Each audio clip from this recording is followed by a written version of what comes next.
Hi guys, it's me, your girl Eve, and I'm here again to yap. As always, let's get to know what day 4 has in store for us. Ignore the pen as much as you can, even though I know you wouldn't.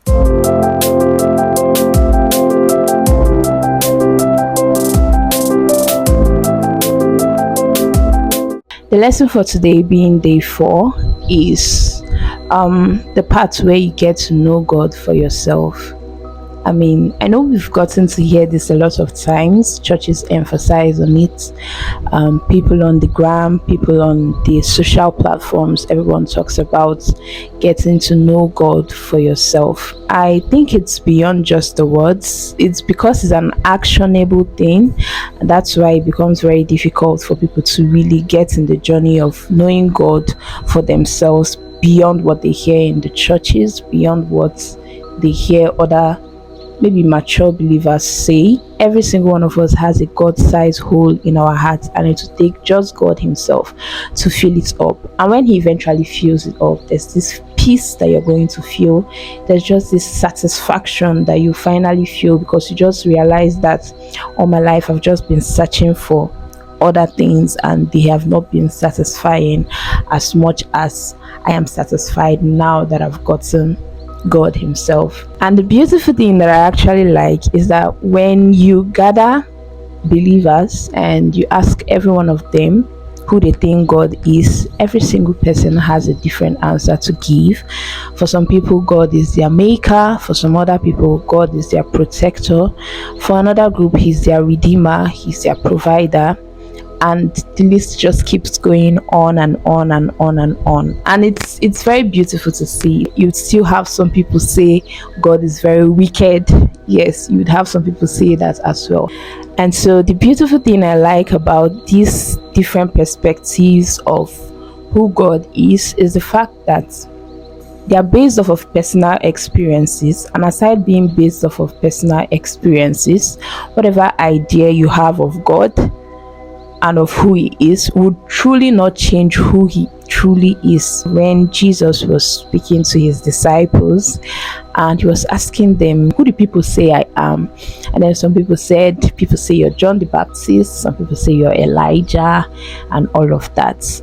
And He now asked, then who do you yourself, my disciples, who do you people say that I am? And in that moment, Peter answered. He said, you're the Christ, the Son of the living God.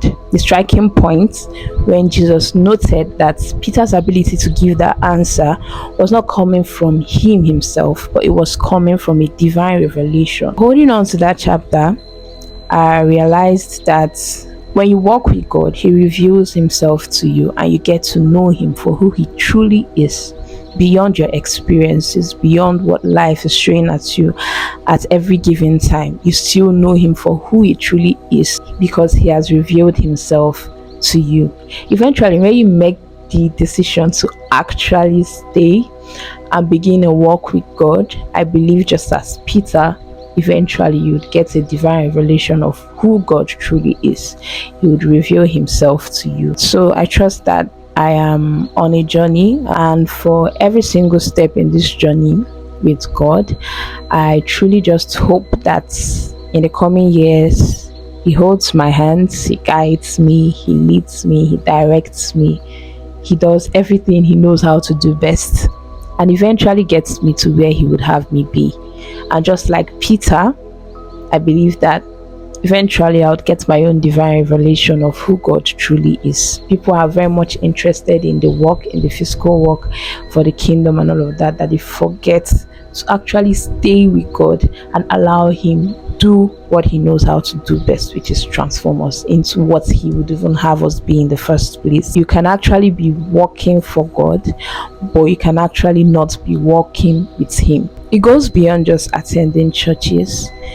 Going to church is very much important. I mean, it is, but then it goes beyond just attending churches, church programs and all of that. You can be doing all of that and still not have a personal relationship with God, and that's the only way you can really grow, by staying with Him.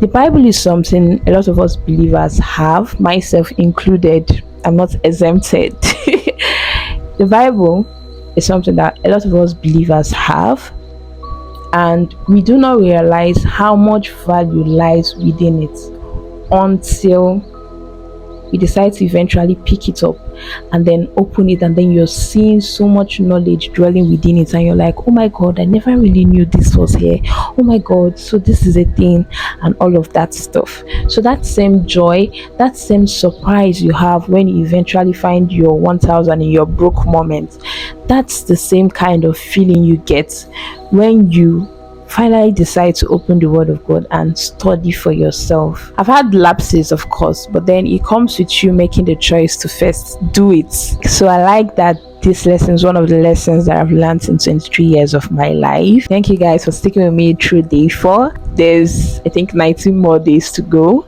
I just hope you come around, you keep coming around. Thank you very much. Bye. I'll catch you guys later.